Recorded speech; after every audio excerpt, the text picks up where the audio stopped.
Aluminum foil has a multitude of uses, from heating something up in the oven to keeping something cold in the fridge. But have you ever wondered how a huge block of solid aluminum gets transformed into a paper-thin sheet of foil?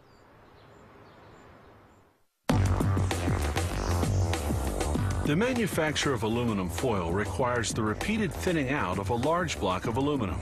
We begin by melting ingots of 100% pure aluminum in a natural gas furnace.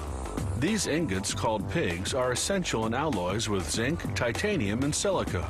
It takes 3 to 8 hours to melt 30 tons of aluminum in this remelting furnace, which operates at 1,380 degrees Fahrenheit.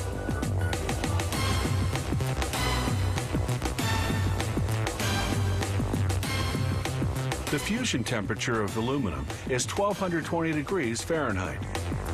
A portion of aluminum is poured into this small mold to make a sample. Solidifying in just seconds, the sample allows for testing to verify the contents of the prepared alloy.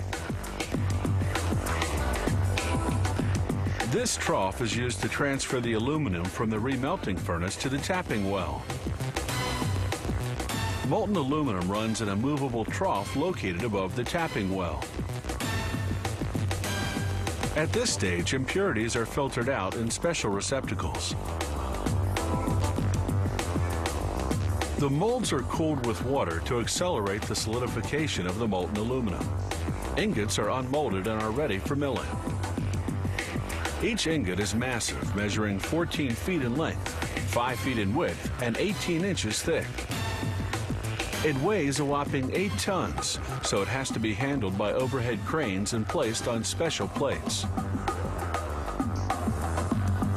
This crust-removing machine removes 1/10 of an inch of the ingot's thickness. Impurities are eliminated to achieve a perfectly smooth finish.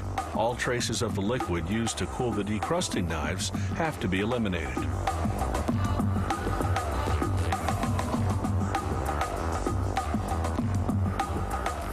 The many steps in the thinning of the ingot begin. First, the aluminum block is crushed by the hot mill rollers.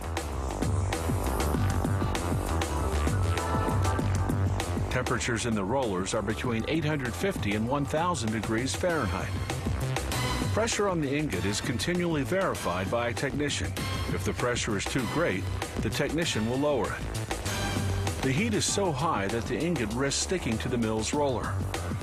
To prevent this, everything is cooled with a liquid that's 95% water and 5% oil.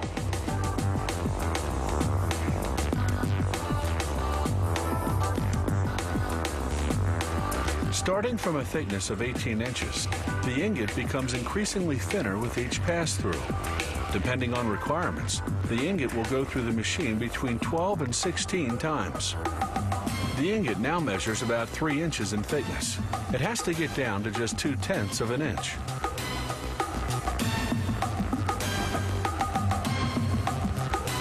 At this stage, the ingot is about 2 inches thick and measures almost 30 feet in length. This conveyor transports the plate during its milling stages.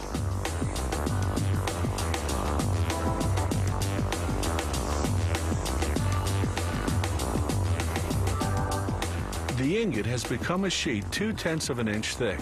It is sufficiently thin to proceed to spooling, where it spools onto itself before being sent to the cold rolling mill.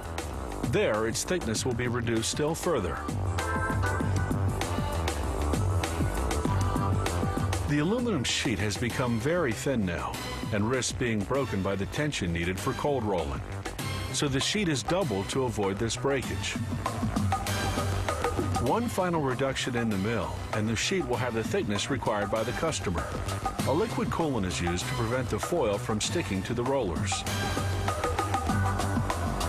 Since the edges of the foil sheet are lightly damaged and crinkled, a knife removes a strip 4/10 of an inch wide.